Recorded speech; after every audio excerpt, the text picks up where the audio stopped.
What if I told you that some of the most recognizable R&B artists from the past vanished after becoming widely recognized? One moment, they captivated crowds and topped the charts, and then they vanished completely. From the iconic Lauryn Hill, who made a decision to withdraw from public eyes to deal with personal issues, to internal conflict within Jade's group, leading to disbanding of the group and eventually vanished from the public eyes. Here are 20 R&B stars that vanished without a trace. Number 1. Tevin Campbell. At the age of 14, Tevin's debut album featured the popular hit single Round and Round, which went on to become a huge hit on the R&B charts. Prince, who was also instrumental in forming Campbell's early sound, produced the album. Tevin Campbell cemented his position in R&B music with his second album, I'm Ready. With a top 10 ranking on the Billboard Hot 100 and substantial radio play, the title single, I'm Ready, was an enormous hit. His hallmark hit, Can We Talk, which peaked at number 1 on the R&B charts and became one of the most recognizable songs of the 1990s, was another outstanding track from the album. It is a mainstay of R&B music history and continues to be one of his most cherished tunes. Tevin Campbell pursued acting in addition to his music career. In the late 1990s, he made his acting debut in a few TV series and films.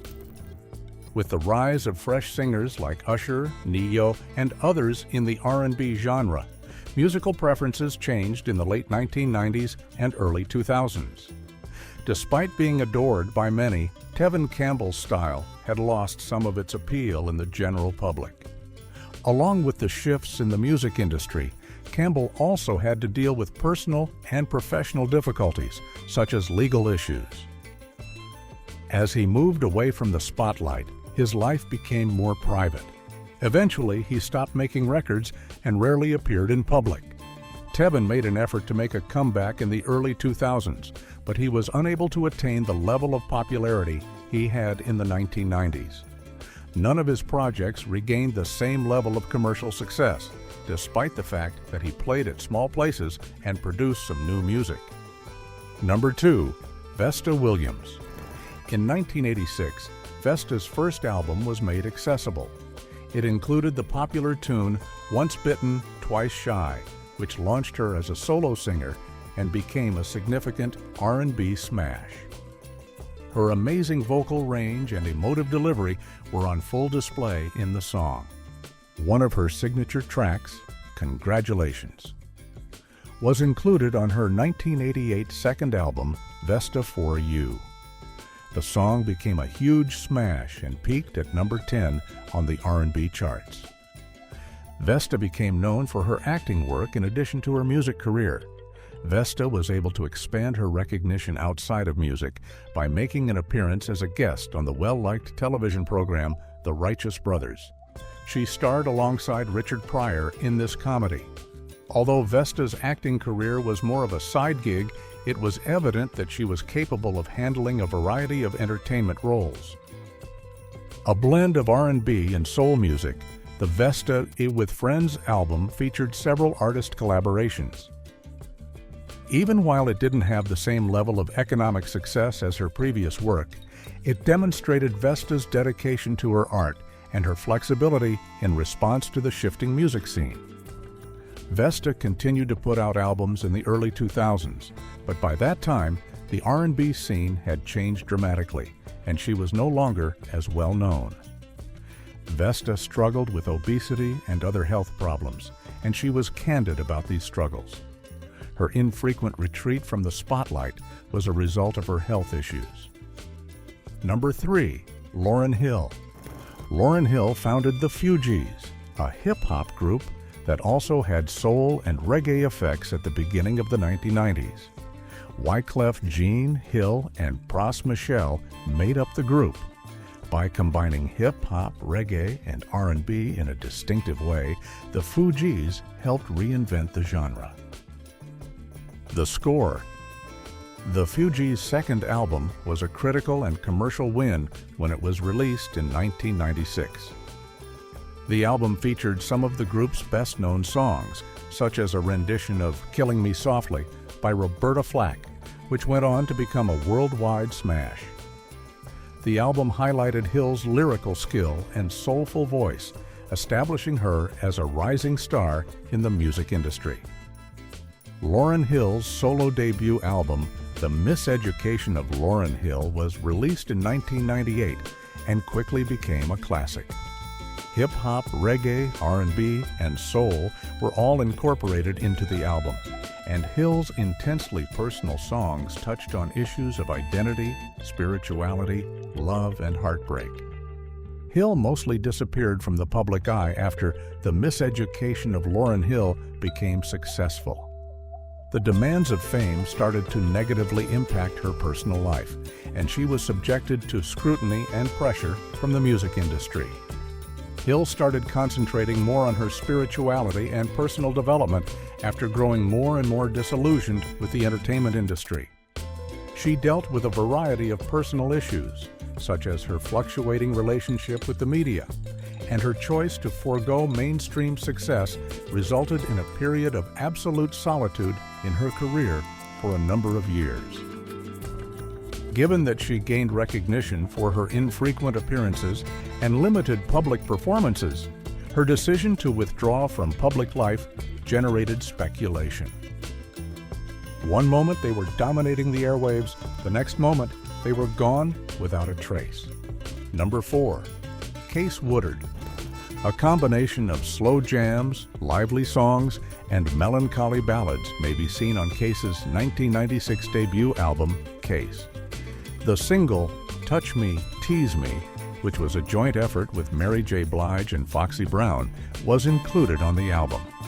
Case got his first taste of mainstream success when the song became a huge hit.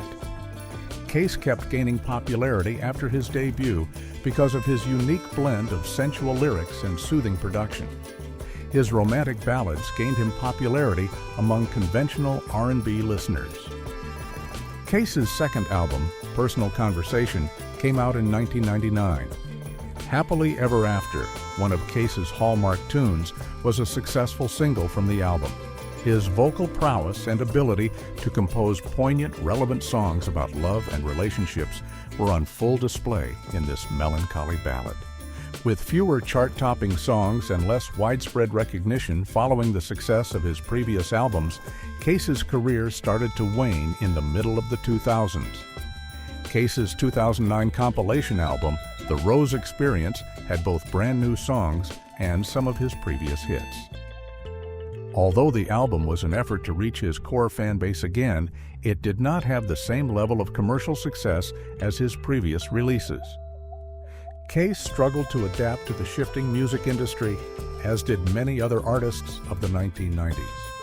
Traditional R&B sounds, such as those Case was known for, were less prevalent in the mainstream due to the growth of digital music and shifting audience preferences. Number 5. Jade.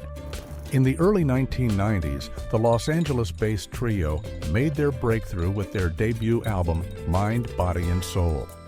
They had a unique sound in the R&B genre because they were signed to the company Giant Records and collaborated with producers like Brian Alexander Morgan, Teddy Riley, and Keith Sweat. The smash song Don't Walk Away was featured on Jade's 1992 debut album, Mind, Body, and Soul. Don't Walk Away became a huge hit, peaking at number 1 on the R&B charts and in the top 10 on the Billboard Hot 100. Because of the success of the song, Jade became one of the most popular R&B female groups in the early 1990s. Reaching the top 20 on the Billboard 200 and earning a gold certification from the RIAA, the album was a commercial success. The group's status in the R&B industry was solidified by the album's other hit song, I Wanna Love You, which featured their captivating melodies and silky harmonies. The Jade of All Trades, their follow-up album, was released in 1994 and featured singles like I'm Sorry and Every Day of the Week. The group's popularity in the mainstream music scene started to decline as the album's commercial performance fell short of that of their debut. Their devoted fan base remained, although they were less well-known and well-liked. As the years went by, Jade encountered internal problems such as conflicts with their record label and member changes. Joyce J.D. Irby took Denny Hines's position in the group after she left in the middle of the 1990s. But their potential to continue to be successful was hampered by the lineup changes and the group's changing dynamics. Jade had virtually vanished from the public eye by the late 1990s. They never achieved the same level of popularity as they did in their early years, despite a few attempts to come back with new songs. Number 6. Elgin Baylor Lumpkin. Genuine released her first album, Genuine, The Bachelor, in 1996. The album contained a variety of lively music and mellow jams, all of which highlighted Genuine's seductive vocals. Pony, which was his debut single, became a huge hit. Considered one of his signature songs, the song is still well known today for its sultry lyrics and mellow beat.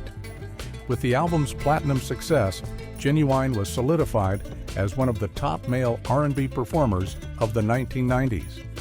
In addition to Pony, the album included I'll Do Anything, I'm Sorry, and Tell Me Do You Wanna. 100% Genuine, Genuine's second album, was released in 1999. Some of his greatest singles were on the album, such as So Anxious and None of Your Friend's Business. The Life, Genuine's third album, came out in 2001. Differences, one of his most commercially successful tracks, was included on this album. The song is regarded as one of his best songs and peaked at number 10 on the Billboard Hot 100. Genuine released Back to the Basics in 2005. Fans praised the album for bringing him back to his R&B origins, even though it wasn't as commercially successful as his previous works. One of the album's most notable songs was Love You More. Genuine's approach lost popularity when R&B music changed and pop soul and hip-hop infused R&B took over the charts. The sound of the genre evolved as Chris Brown and Usher gained popularity. Genuine's professional progress was impacted by a number of personal obstacles, such as health and relationship issues. Number 7. Mario Dewar Barrett. When Mario was 14 years old, Clive Davis found him and signed him to J Records, which was his big break. His first significant breakthrough came as a result of his partnership with producers like Rich Harrison, who also worked with musicians like Beyoncé and Amiri. In 2002, Mario's first self-titled album was published. The album featured the popular tune Just a Friend 2002, which was a reinvention of the iconic 1989 song by Biz Markie. The song helped begin Mario's career and became a commercial breakthrough, peaking at number 10 on the Billboard Hot 100. The record, which featured Mario's vocal prowess and young charm, was certified gold and set the stage for his future success. Mario's biggest hit, Let Me Love You, was featured on his second album, Turning Point, which came out in 2004. The song was a huge hit, peaking at number 1 on the Billboard Hot 100 and remaining there for 9 weeks in a row. It marked a turning point in his career and made him one of the most successful R&B performers of the 2000s. In 2009, Mario's fourth studio album, DNA, was released. Stranger and I Need More were the album's singles. Although the album's adult themes received accolades, its commercial success was not as great as that of his previous works. Following the release of DNA, Mario's career slowed down, and he encountered difficulties in the changing pop and R&B music trends. He stepped away from the limelight to concentrate on his own development and reassess his professional path. Along with his difficulties as a musician, Mario also faced personal difficulties, such as his relationship with his mother, who battled substance misuse. Mario became increasingly active in philanthropy and addiction awareness raising as a result of this. Number 8. Nicole Wray. Nicole Wray's major break came when she signed with Elliott's label and appeared on a number of Missy Elliott-produced songs, including The Rain, Supa Dupa Fly, which helped her become more widely recognized. Nicole Wray's first album, Make It Hot, which was produced by Missy Elliott, was released in 1998. Even though the album had hits like Make It Hot and I Can't See and gained some notice, it didn't become a huge commercial success. Nicole gained recognition in the hip-hop and R&B communities after she joined Missy Elliott's label, The Goldmine, and collaborated with Missy on a number of songs, including her debut album, Supa Dupa Fly. She was regarded as one of the R&B industry's most promising young artists. Nicole Wray's career stalled after her first album, and she found it difficult to regain the same degree of fame. Despite being a gifted voice, she struggled to keep up with the ever-evolving trends in the music industry, and she briefly disappeared from the popular music scene. Wray made contributions to the music industry despite her lack of mainstream recognition. She was included in a number of projects, including ones with Kanye West, Cameron's album, and Jay-Z's endeavors. Nevertheless, these appearances were insufficient to reintroduce her to the public eye. Wray started putting out songs in 2010 under a different name, occasionally going by Lady Wray. She adopted a more retro and soulful look, fusing R&B with a dash of vintage soul. Number 9. Joy Gilliam. Joy's major break came when she signed with So So Def Recordings and released her debut album, The Pendulum Vibe, in 1997 for the world to hear. Featuring a distinctive blend of R&B, funk, and electronic music, the album demonstrated Joy's experimental and modern approach.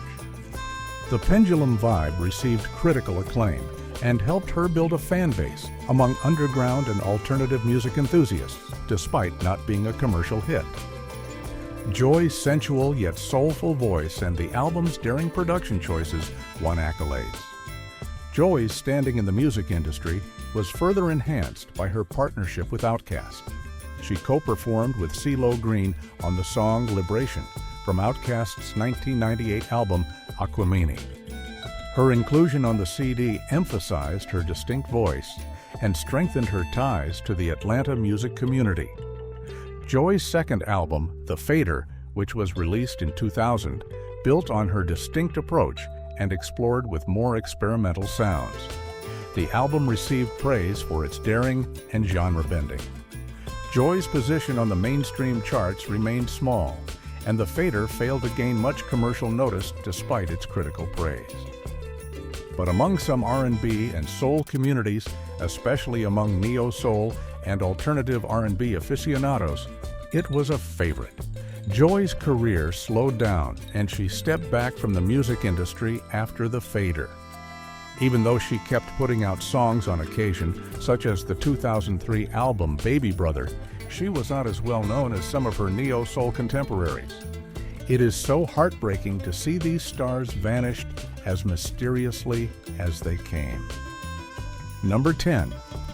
Donald Jones. Jones was influenced by a variety of musicians, such as Michael Jackson, Marvin Gaye, and Stevie Wonder, when he first started his musical career. At first, he worked as a background vocalist for bands like 112 and the O'Jays. He was able to create his own sound, which would eventually define his career, thanks to his early exposure to the music industry. My Heart, Donald's debut album, came out in 1996. Both fans and critics were drawn to the album's blend of silky soul and R&B. The album helped him become a new voice in R&B and generated the smash single, In the Hood. Among Donald's greatest songs, Where I Wanna Be made it to the top 10 of the Billboard Hot 100. The song, which dealt with a problematic relationship, struck a deep chord with listeners. The hit single, You Know What's Up, established Donald's legacy in R&B history. His silky voice was on full display, and it received a lot of radio play before becoming a genre classic. The 2002 album, Journey of a Gemini, included singles like Where Did She Go? And I'm Gonna Be. But it didn't have the same level of commercial success as his earlier albums. The single, I Am, from the album Life Goes On, wasn't as successful as his other singles, but it was still moderately successful. Donald Jones mainly vanished from the popular music scene in the late 2000s and early 2010s. For a lot of R&B artists in the early 2000s, this was a time of transition because hip-hop and pop-driven R&B brought about a lot of changes to the genre. Like many of his contemporaries, Donald Jones struggled to adjust to the changing music scene, which caused him to stay largely unknown for a number of years. Number 11. Nahum Thornton Grimes. Nahum Thornton Grimes, whose stage name is Nivadius Wilburn, is an American rapper, singer, and composer who is well known for his contributions to the R&B and hip-hop genres. The 2007 release of Jay Holiday's debut album, Back of My Lack, marked the beginning of his career.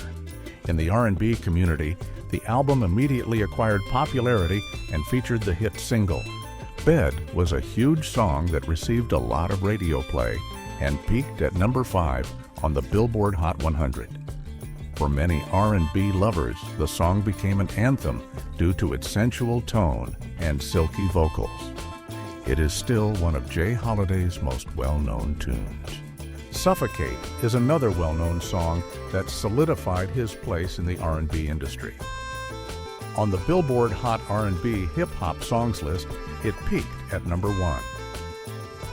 Jay Holiday released Round 2, his sophomore album, which featured the lead track, It's Yours. Even while the album didn't have the same amount of commercial achievement as his first, it did have several noteworthy songs such as Fallin' and She Ain't You. Jay Holiday made a comeback with Grown and Sexy after a few years, albeit it wasn't as commercially successful as his earlier albums. After We Make Love was one of the songs on the album that appealed to his devoted fan base despite the absence of chart-topping hits. Jay Holiday took a break from popular music after releasing Grown and Sexy. At this period, he kept a low profile and concentrated on his private endeavors and life away from the spotlight. Number 12. Bobby Wilson. Bobby V is renowned for his ability to sing heartfelt love songs and for having a smooth falsetto voice. His songs frequently deal with love, relationships, and passion, and his style combines classic R&B with a modern twist. His sound is frequently compared to those of Usher, Mario, and Tyrese, and he is highly respected for his ability to compose sensual melodies and slow jams. The music industry underwent a change in trends in the late 2000s and early 2010s.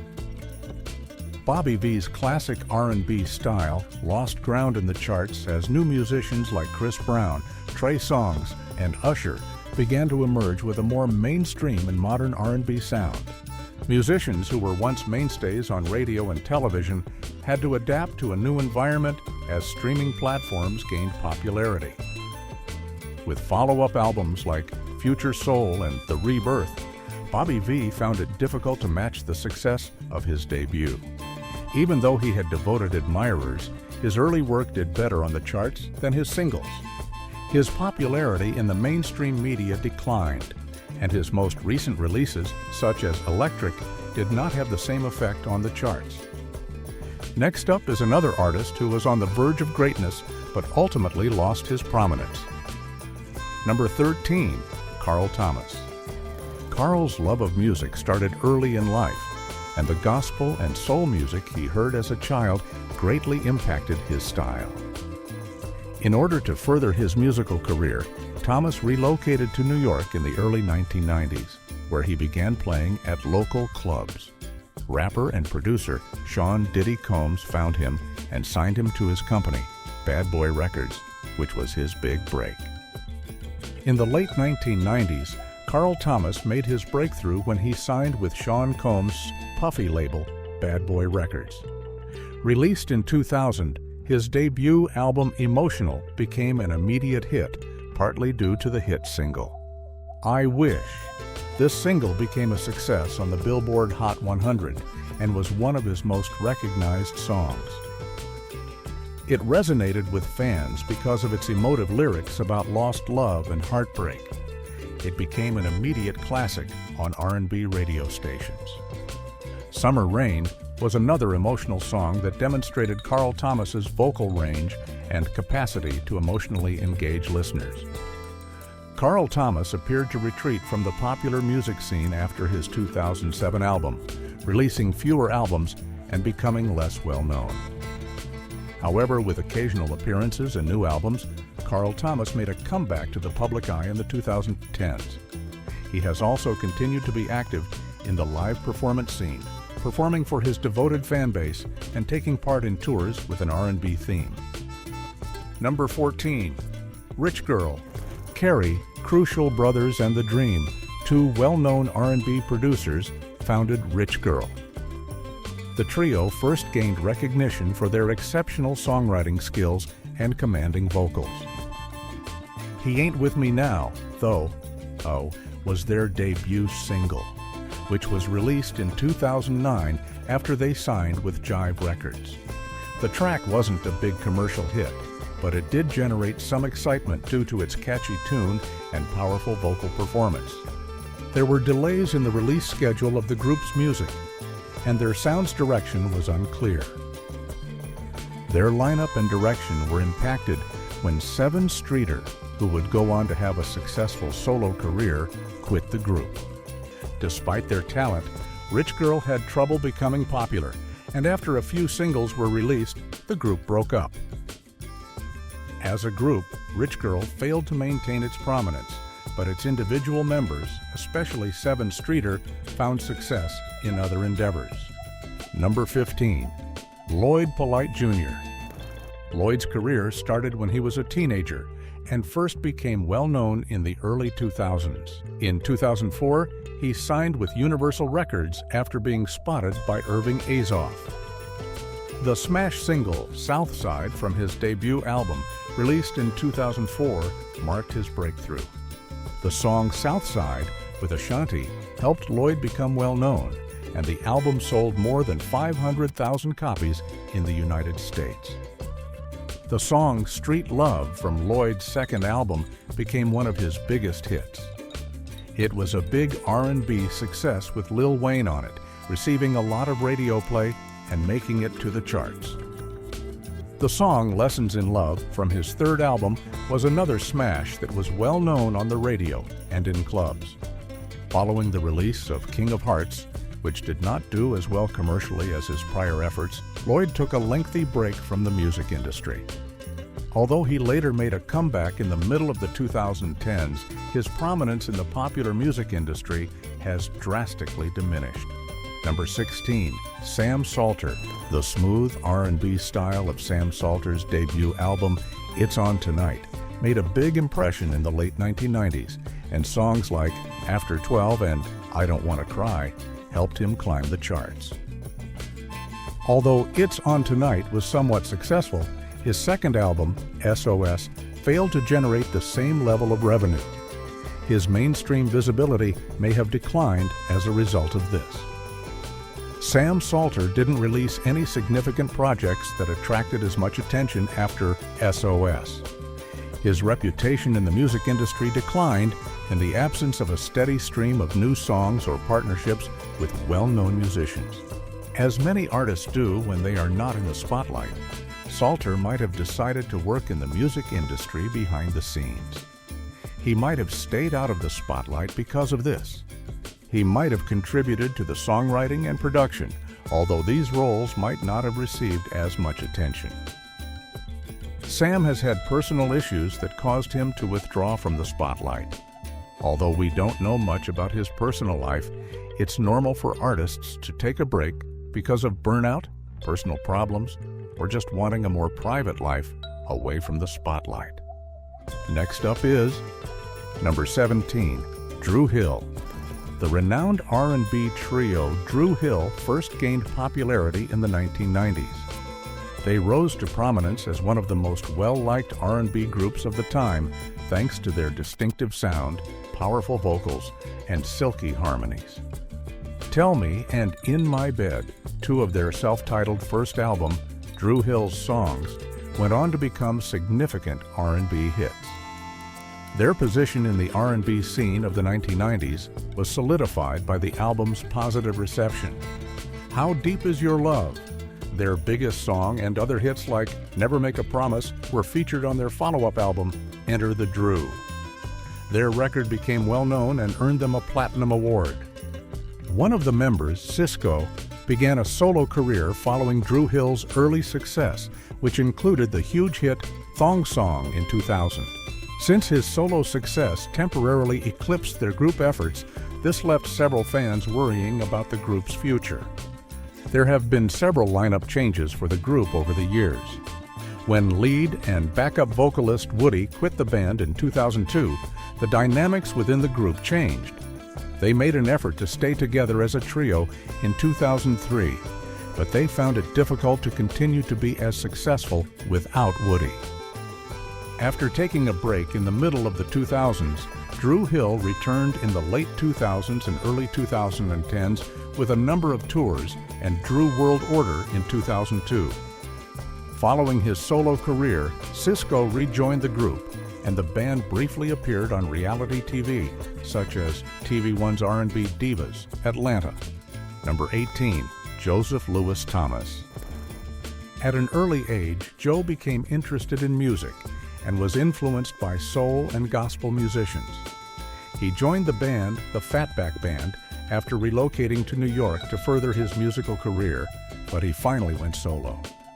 His debut album, Everything, was released in 1993 after he signed with Jive Records in the mid-1990s. The breakthrough tune I'm in Love from Joe's debut album, Everything, made him more widely known.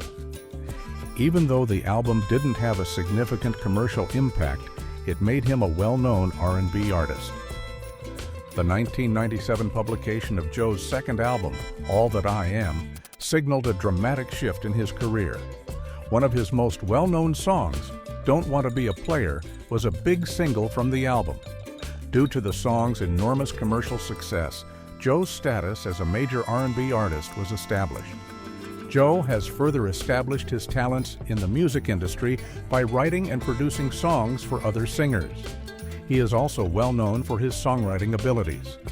Joe has contributed his unique voice to collaborations that frequently became hits with a number of well-known singers from a variety of genres, such as G-Unit, Mary J. Blige, Busta Rhymes, and R. Kelly. Joe's singles didn't achieve the same high-charting positions after his success in the late 1990s and early 2000s, which resulted in less media attention. He didn't get the same amount of radio play or general attention, despite the fact that his fans stayed devoted. Joe missed out on potential high-profile partnerships and public appearances that would have maintained his name in the spotlight. Because of his reserved, introspective personality, he stepped aside from the limelight, letting other musicians lead the genre. Number 19, Andre R. Williams. Rel initially gained recognition in the late 1990s and early 2000s after signing with Def Jam Recordings, a well-known record company. Being featured on songs by some of the best hip-hop and R&B performers of the era, including Jay-Z, was his big break.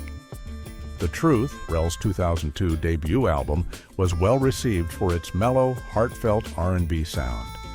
His vocal prowess was on full display in the album's debut hit, Real Love, which appealed to both R&B and hip-hop fans. The album's other noteworthy tunes, I Wanna Be Your Man and Can't Help Myself, were well received by both critics and fans. Even though the album was somewhat successful, Rel did not achieve the same degree of widespread chart-topping success as some of his peers. Rel's contribution on Jay-Z's Blueprint 2, namely on the song Blueprint, Mama Loves Me, was one of the highlights of his career. His voice further solidified his position in the R&B and hip-hop collaborative scene and gave the record a soulful dimension. Rel did not release any songs that had the same commercial impact or longevity after the success of his first singles.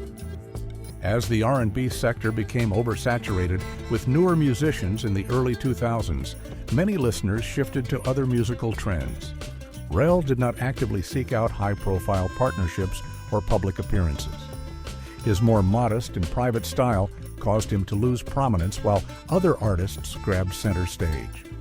Rel may have chosen to take a break or go in various ways outside of mainstream music. However, it's unknown exactly why he slowed his output. Number 20, Total. 3 people made up Total when it was first created in the early 1990s. The main singer is Kima Rayner. The mezzo-soprano and support vocalist is Keisha Spivey, and the alto and backup vocalist is Pamela Long. Sean "Diddy" Combs, the founder of Bad Boy Records, discovered the group. They first became well known for their background vocals on the iconic song Hypnotize by the Notorious B.I.G. Their careers were launched in large part by their connection with Bad Boy. When Total's self-titled debut album was published in 1996, it became a huge hit. Do You Think About Us, No One Else, and Can't You See were among the album's successful singles. Kima, Keisha, and Pam, their 1998 follow-up album, was another smash, featuring songs like Trippin' and Sittin' Home. Total started having internal problems following the success of their first 2 albums. The trio took a break in the early 2000s due to management issues, especially with Bad Boy Records, pressures of celebrity, and conflicting objectives. One of the main factors in Total's breakup was Pamela Long's departure from the group in 2001 to pursue a solo career. Kima and Keisha attempted to continue the group as a duo, but they were unable to recreate the same magic. None of the single endeavors that Kima and Keisha pursued were as successful as their work with Total. After leaving, Pamela also put out a few songs, although none of them did well on the charts. To uncover more intriguing stories among Hollywood celebrities, don't forget to hit subscribe, and I'll catch you in the next one.